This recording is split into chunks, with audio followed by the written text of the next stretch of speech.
ఇంకా మనకి పచ్చళ్ళు, పొళ్ళు ఇట్లా వేడి వేడి అన్నంలో తినాలని ఎవరికైనా ఆశ ఉంటుంది కదా! బట్ నేనైతే ఎక్కువ పచ్చళ్ళు, పొళ్ళయితే తింటానండి అన్నంలో వేసుకొని. ఇంకా కొందరు అయితే దీన్ని తెలవాయి పొడి అంటారు. కొందరు శనక్కాయల పొడి ఇట్లా డిఫరెంట్ డిఫరెంట్‌గా అయితే పిలుస్తారు. మేమైతే మా సైడు శనక్కాయల పొడి అని అంటాము. వేడి వేడి అన్నంలో ఇది కాస్త వేసుకొని నెయ్యి గూడా అవసరం లేదు. ఈ పొడి ఉండిందంటే చాలు. మా సైడ్ వాళ్ళు మా చెల్లెలకి, మా వాళ్ళకి ఎవ్వరికైనా సరే ఈ పొడి ఒక్కటుంటే చాలండి. అన్నం మొత్తం దీంతోనే తింటారు. అంత టేస్టీగా ఉంటుంది. ప్లస్ అందరికి అంత లైక్ అనమాట ఇదంటే.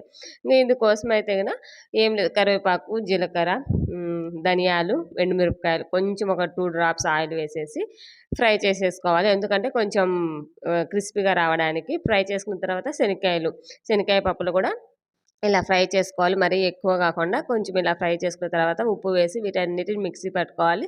ఇంకా లాస్ట్‌లో తెల్లవాయలనేది యాడ్ చేసేసి మిక్సీ పట్టేసుకోవడమే. ఇంకా లేదు అంటే చాలామంది కొబ్బరి గూడా వేస్తారు. కొబ్బరి వేస్తే ఎక్కువ స్టోర్ చేసుకోవడం వల్ల స్మెల్ అనేది వస్తుంది. సో, అందుకనేసి అయితే కొబ్బరి అవాయిడ్ చేస్తూ ఉంటారు. ఇట్లా పొళ్ళు స్టోర్ చేసేటప్పుడు.